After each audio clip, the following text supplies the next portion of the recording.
Muito bem, galerinha, nossa última aula de História, aqui no aulalivre.net.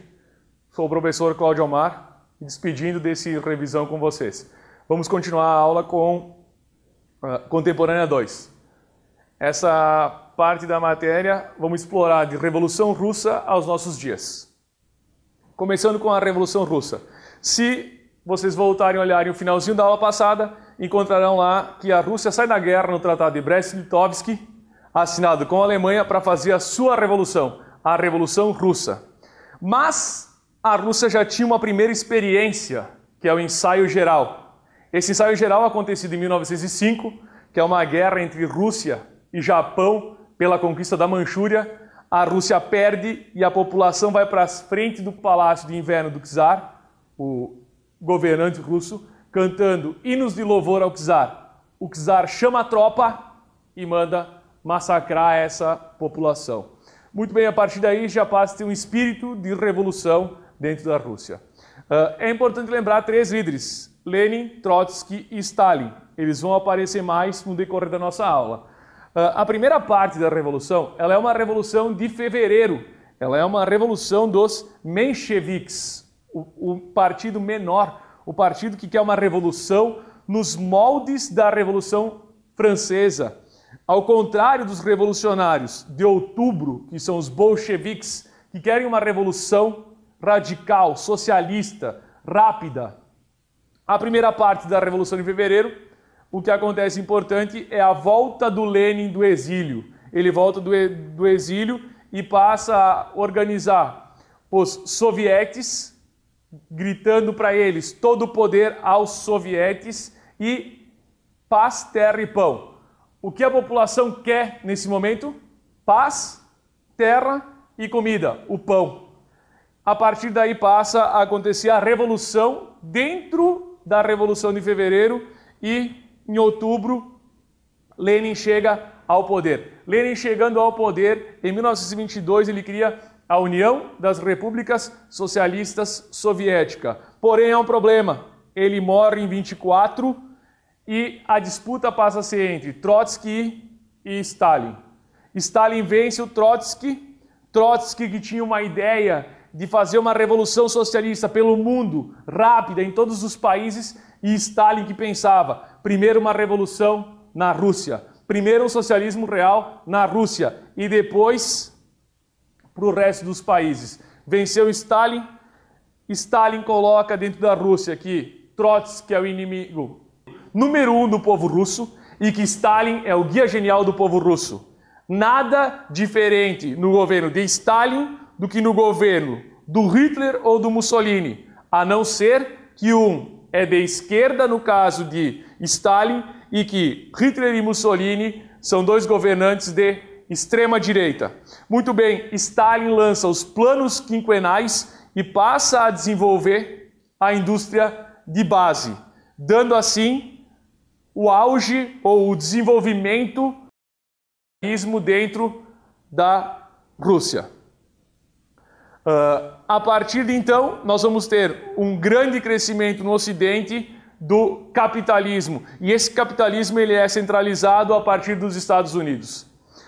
Os Estados Unidos, e aqui é muito claro o que eu vou falar, antes da Primeira Guerra Mundial, os Estados Unidos ele era o maior devedor do mundo.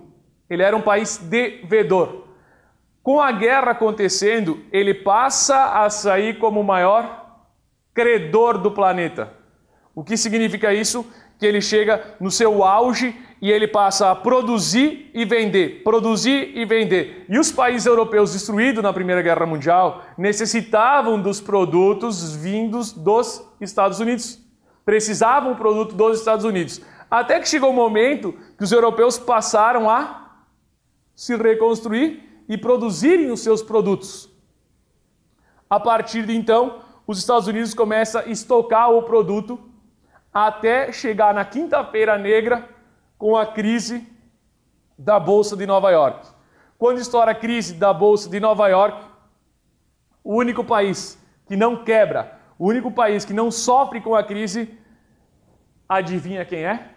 A União Soviética. Aí a tua pergunta, por que a União Soviética não sofre com a crise? Muito simples, a União Soviética ela está vivendo o socialismo e o resto do mundo está vivendo o capitalismo. Quem quebrou? Os países capitalistas, inclusive o Brasil vai quebrar porque não tem mais para quem vender o seu café. Qual a sugestão do governante quando eleito Roosevelt presidente dos Estados Unidos? É reorganizar a economia norte-americana a partir do New Deal. Esse New Deal nada mais é do que obras públicas, salário-desemprego, ajuda à agricultura, ajuda à indústria e, sendo assim, os Estados Unidos voltam a crescer gradualmente. Ou melhor, aos poucos, os Estados Unidos voltam a ser uma potência mundial. E detalhe, uma potência mundial capitalista, que vai bater de frente com a Rússia socialista.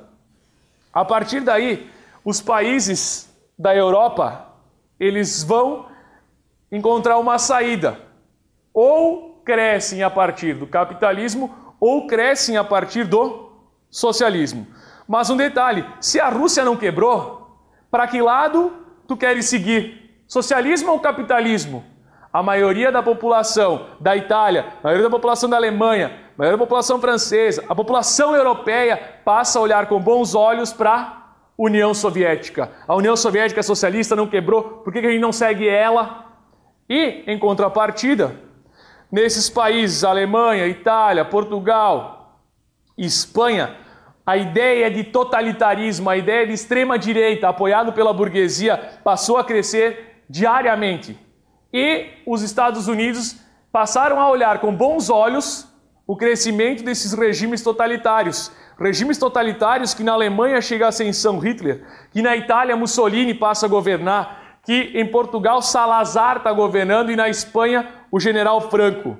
Enquanto esses regimes totalitaristas de extrema direita estão governando, indo contra o socialismo, para o Ocidente, para os Estados Unidos, é muito bom, pois não estão deixando crescer o socialismo dentro da Europa. Mas também a gente precisa enxergar um pequeno detalhe. Os problemas da Primeira Guerra Mundial não foram resolvidos ainda. Então, qual é a ideia de chegando num totalitarismo nesses países? É que, necessariamente, teremos uma Segunda Guerra Mundial. E essa Segunda Guerra Mundial vai partir do nazismo alemão. Ou seja, pelo Holocausto, ou seja, pela recuperação do corredor polonês. E aqui o Holocausto, para quem não lembra, é a perseguição dos nazistas sobre os judeus. Até porque os judeus controlavam o comércio dentro da Alemanha e os nazistas, os alemães, queriam retomar esse comércio. E aí então a gente vai ter uma Segunda Guerra Mundial. Essa Segunda Guerra Mundial, o que ela tem de importante? Primeiramente, duas partes de guerra. Uma na Europa e uma no Pacífico. Cuidado aqui quando tu olhares para a Primeira Guerra Mundial e para a Segunda Guerra Mundial. Olha aqui o detalhe. Primeira Guerra Mundial, de um lado, essa entente formada por Inglaterra, França e Rússia, que o cuidado na Tríplice Aliança, Alemanha, Império Austro-Húngaro e Itália. Quando passarmos para a Segunda Guerra Mundial, veja bem o detalhe, eixo. Qual é o nome do eixo? Quero ver se tu sabes. Eixo Roberto.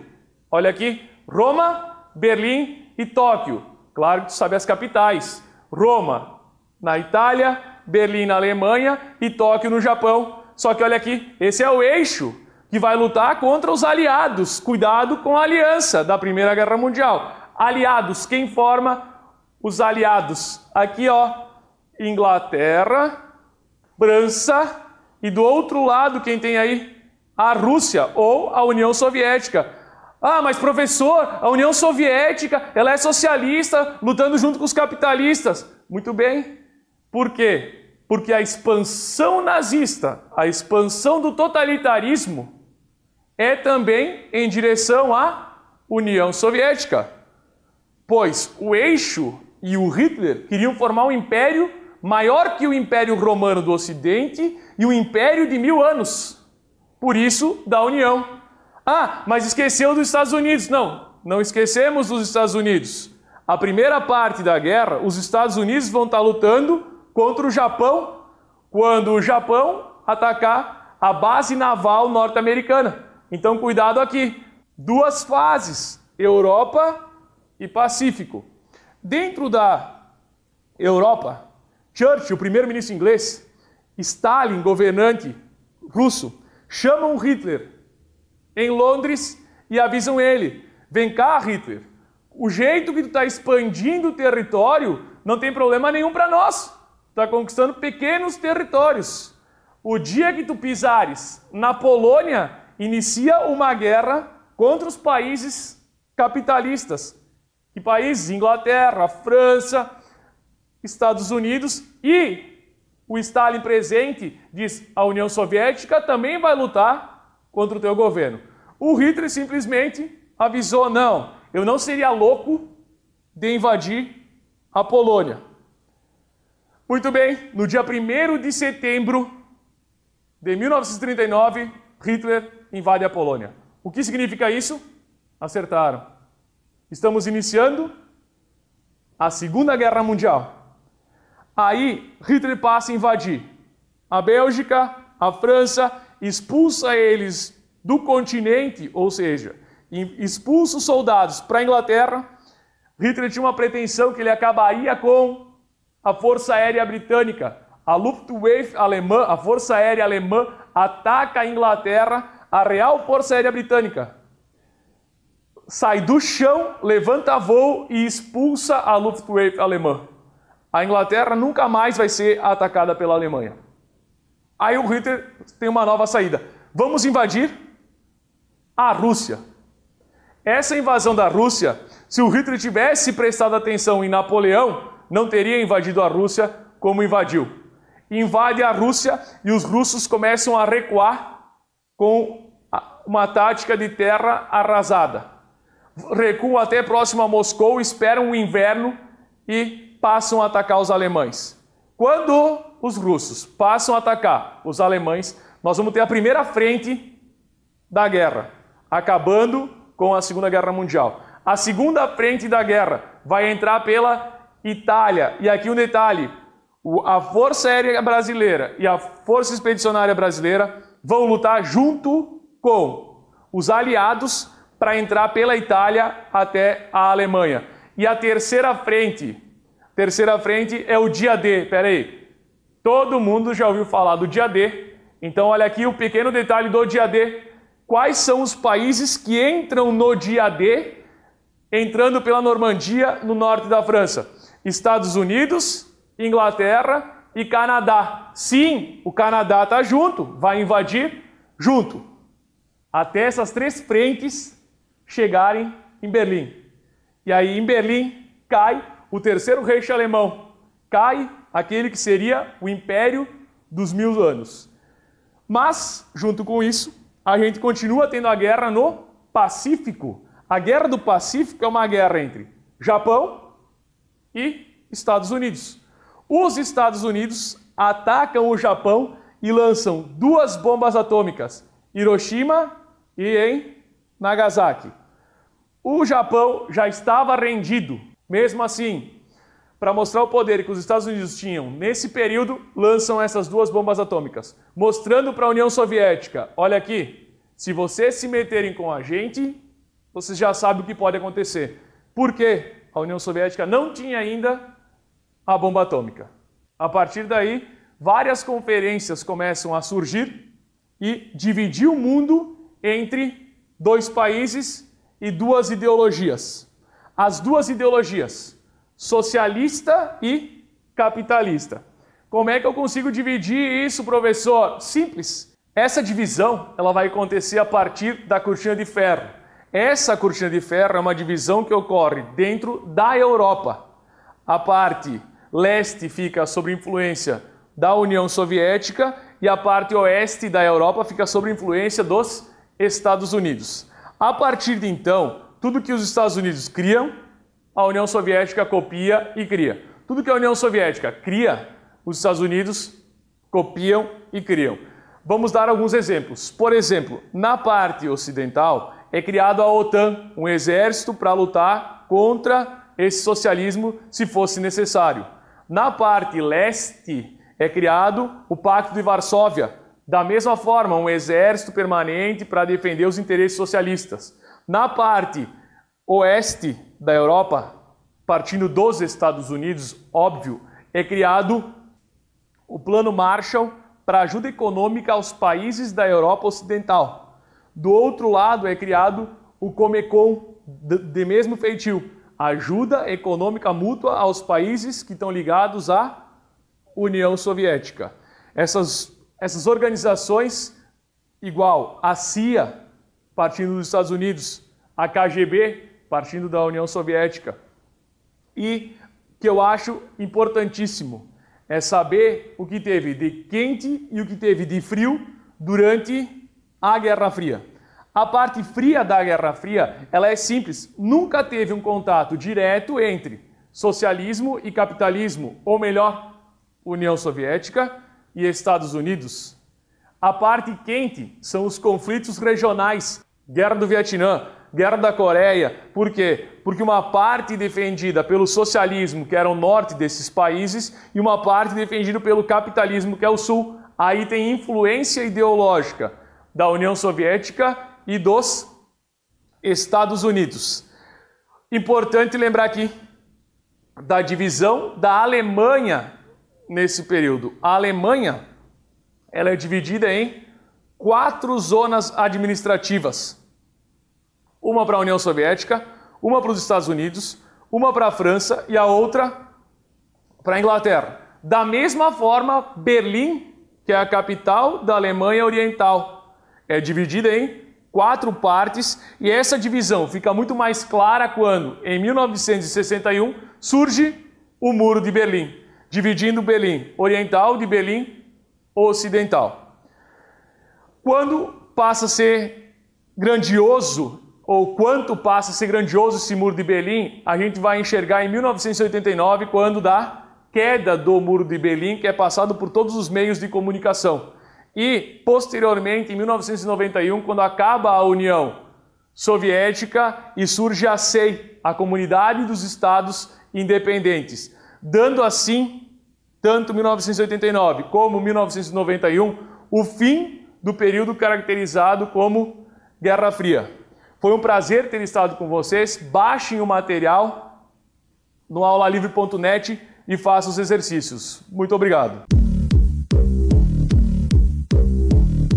Siga o aulalivre.net nas redes sociais e fique por dentro de tudo o que acontece em nossos cursos: YouTube, Twitter e Facebook.